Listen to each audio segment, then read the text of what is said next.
All right. Welcome to Inside the Grind podcast, the podcast for people building real coffee shops. Every episode, we sit down with someone who's deep in the day to day, hiring, fixing, worrying, making hard choices, and still showing up to serve.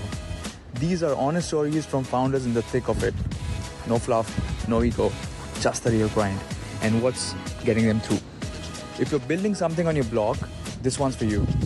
Brought to you by Coffee Futures Fund.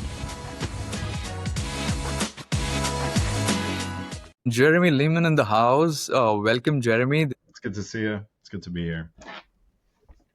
Excited. Especially, we have spoken a few times now, and there's so much that I've sort of gained from you. A lot of wisdom that you have shared, which is also exciting because that is my day to day. I'm meeting and talking to coffee shop owners across the world, virtually, in person, etc. So it's good to see what you're saying and how these are actually playing out in the real world. So lots to learn there. And therefore, it's also exciting to have you as the first guest speaker in this summer cohort that we're launching with the Coffee Futures Fund, where the focus is going to be on the why. I think that's the most important question, right? That's the foundational step for any coffee shop or any business, so to speak, who wants to start, okay, why are you doing this? So how about we start there? It's such a simple word, but it has a lot of depth, right? Talk to me as a young coffee shop owner who has no knowledge about doing business the right way, thinking about customers or XYZ things. What does it mean to know your why? Appreciate the question, and I certainly eyes with the challenges of that one, like this one three-letter word, because it's hard. I also think people have a tendency to, and myself included, get caught up in like needing to know your why day one. I don't believe that was the case for me personally. I loved hanging out in coffee shops. That's what I loved to do. I loved just sitting, reading, a crossword puzzle. People sometimes just kind of sit and have my headphones on and do my own thing. I enjoyed that because I've been working in restaurants and service for, I want to say close to 3 decades. It's been a long time. I've been working in the industry for a really long time. And there is something to engaging with people, allowing people to feel seen and heard, and working on the ways to do that. I've just always appreciated, but I've never been able to put words to it. That's what ultimately took time to really figure out. The why you do what you do is there, but I think what takes time is actually from the words in which to actually define it. And that's been my experience. So I knew how much I loved being in service. I knew how much I enjoyed spending time like in a coffee shop. I think it just took me a little while to be able to put to words the fact that something that I wanted to foster and create for other that wants to feel seen and heard. Everybody, regardless of how introverted you are or how extroverted you are. They say the one word that most people think they hear the most is their own name. But there's something to it. Go to a place, if you go to a coffee shop, if you go to a restaurant and they look at you and they remember your name and they remember what you order. Only been there one time before, that's it. Their efforts, for the most part. I mean, you can screw it up and you can you can send them packing, but part that's I do what I do is because I want everybody into one of my stores to feel seen and heard. And the challenge is, as you scale, the challenge is doing it consistently, which is hard. Again, we're dealing with people, we're dealing with human beings. And because something is acceptable, it doesn't necessarily mean I think it's acceptable. And so there's nuance to people and human beings, and being able to cater and see what people are actually looking for and be able to speak to them the way that they'll be able to hear you is a part of why I continue to improve upon what I'm doing. And so it's about that connection. It's that level of connection that I think, regardless of what people have to say about their or mankind or the lack thereof, who want to connect with other folks. This is good. What I gained from that, which is awesome, is you said You have an idea when you're starting a coffee shop that, hey, this is my why, this is what I think my why is. And there is this phase of discovering through real experiences, through interacting with people, okay, this is really what my why is, this is how I define it. And then once it's sort of defined, it becomes your light post. Whatever you do in your business, the way you run your business, the way you engage with your customers, there is this light post that guides you, okay, this is my why or our why. I'm curious, how did you and Birch Coffee figure out your why? What was your process? I suppose a lot of trial and error. What I said before was the for me doing what I was doing was it was always there. It just took time to find the words to actually apply to it so that it became this North Star.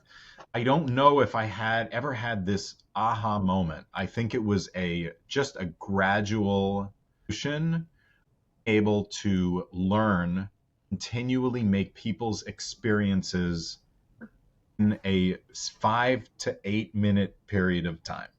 That's what we have. That is the time that we have from when somebody comes in to one of our stores, if they're taking it with them and leaving, being in line for maybe 3 minutes. Obviously, hopefully it's in that because the line is short, but because we're quick. 3 to 4 minutes for them to get their drink and then do what they need to do and be on their way. And so this opportunity, this unique opportunity that they are giving to us, coming out of their way to give us their money in return for not just a product, but for I like to call it a bit of a pause, right? So they're into our space because they're looking for something. Never expect to get into an argument, but yet it happens. You go into a coffee shop, you have a negative experience. It happens. And so that is part of what we try to constantly be improving upon. And I was actually talking to a friend of mine a couple of weeks ago. I believe you can sit down and say to your team, say to your staff, you need to, every single customer that you serve, you've got to crush it. You've got to knock it out of the park. You need to say, you have to knock it out of the park, one person. That is your goal. That goal ends up being, I believe, every single person that comes in. I think that people that you hire, especially if you do a good job hiring people, which hopefully you do, one is going to say, all right, I got my one in, so now I can just be a bit of a clown to everybody else. It doesn't happen. So setting your expectations to be super high, you gotta, like, every single person that you engage, it has to be perfect experience. It's unattainable goal because what's for one person work for the next person. Not paying attention and you're not actively listening, not honing on your skills of people skills, you miss on a lot of opportunities. I also believe in the industry, working in the service industry and coffee shop industry specifically, I believe when you leave, or if you've done a good job working at the coffee shop, I believe you are ultimately a better person for it. So we discover that it's just through experiencing what it feels like to make somebody's day, what it is. By continuing to do that and by making more and more folks day in and day out, see them come back, developing these relationships with people. We've people that have come in and we've seen them pregnant, a kid, and the kid is in junior high school. It's mind-blowing. It's such a testament to work that the team does. It's because they're not going to be the same people that are there for the 10 years, but going to be this throughput of people that experience all of these different stages of this individual's life. And it's the best thing ever. Time I want someone to not come into my store anymore is if they move. If they move, it's my job to figure out how are we getting them to just buy our coffee online, right? So there's so much to it, but it's so nuanced. It's evolved. It's ever changing. It is constantly evolving because people is different. But that's the lesson. The lesson is feeling the way that I feel, engaging the way that I engage. It allowed me to continue to constantly improve and evolve as and as a business. I love that. People are changing. It's an evolution all the time. A couple of things that you said, I want to double click on that. Is you got to knock it out of the park with one person. Start with one person, and then once you get your rhythm, it becomes second nature for you to do it for everyone, for all your patrons, right? So on that note, can you give me a practical example, like how do I really do that? Because you also mentioned active listening is where opportunities come up, and that is how you make people feel special. So give me an example, like how do I really make it happen with at least one person to begin with? So I think it starts with listening. And what I try to do, especially if I'm working behind the counter, which is it doesn't happen often, but it does happen from time to time. The minute somebody walks into the store, I greet them. I say, "Hey, how you doing?"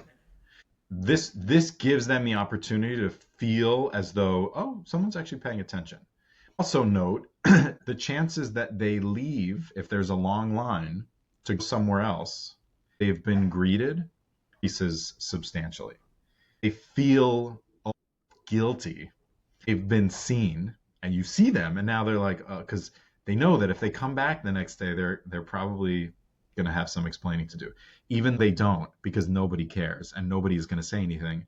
That's how people, I believe, think initially, where it's like, oh, I can't leave now. That's where it starts, and you only go. I guess I suppose first 5 seconds interaction that you have with somebody when they're placing an order. That is the only time where you have to be kind, be friendly. I'm not saying you don't have to after the fact, but service is not just that. Service is also the 10 things that follow being kind. And so customer service is so challenging because there's so many opportunities to mess it up. This is great, and that's important. But also have to get the item correct. Get the item correct, you need to pay close attention to what it is that they're asking for. There's a story that I always tell when I about listening, active listening. I'm a vegetarian. I've been a vegetarian for, I don't know, 14 years. And I went to it was like a chicken place, but they had like vegetarian chicken. And I ordered a sandwich. Did I tell you this or no? I didn't tell you this. Ordered a sandwich, and I asked them if they could substitute the chicken for the vegetarian chicken, and they said no problem. Food, it comes like a good amount of time, doesn't take too long. I get whatever, I get everything off to the side, and I'm eating, and something tastes weird. This barbecue sauce, I don't know, it tastes a little smoky. Look down, and I see that there's little tiny pieces of sandwich. I was just, leave it. I'd never eaten bacon before, and I was like, oh well, I guess I'm eating bacon. So I look at the menu. What do you know? On the sandwich it said it had all the ingredients, and one of the things it said was bacon. Okay, missed it. I didn't see it. Who was taking my order? He did not connection. Was asking for a vegetarian substitute because I was actually a vegetarian. And so if I was in her shoes, if I was working behind the counter, I would have said to somebody who ordered what I ordered, I want to let you know, bacon in the sandwich. Do you want me to take out the bacon? Do that. But he wasn't listening, not paying attention to what it was that I was asking. She wrote down, she put it into the computer, but she wasn't actively listening. And so therefore, I ate something that I've never eaten before and I've never eaten since. And it was this. To the point. Go back there. No matter how nice she was. She wasn't particularly nice, but it doesn't matter. Even if she was as sweet as could be, it's like, no. I'm back there because somebody wasn't paying attention and I did something that I shitty about. So one piece. If I had waited 10 minutes sandwich or 20 minutes for this sandwich, I felt the exact same way. It's like, why do I come back here? So yes in the beginning, but then there's all of these other boxes that need to be checked. I didn't give her an opportunity to correct the mistake, but feel that mistake that she made, in theory. So it said, please no bacon, and was bacon. Believe me, I would have absolutely said something. But technically, she didn't do something wrong. But she also didn't do something right. That's constantly what we're talking about, is just how are we paying attention so the customer not only feels seen and heard, but they don't feel seen and they don't feel heard. They feel comfortable enough because we've developed enough of a relationship that they can tell us that. I think that's the ultimate goal. Why we do what we do is so that in the event that there's a mistake, just disappears. You don't have an opportunity to find out what you did wrong.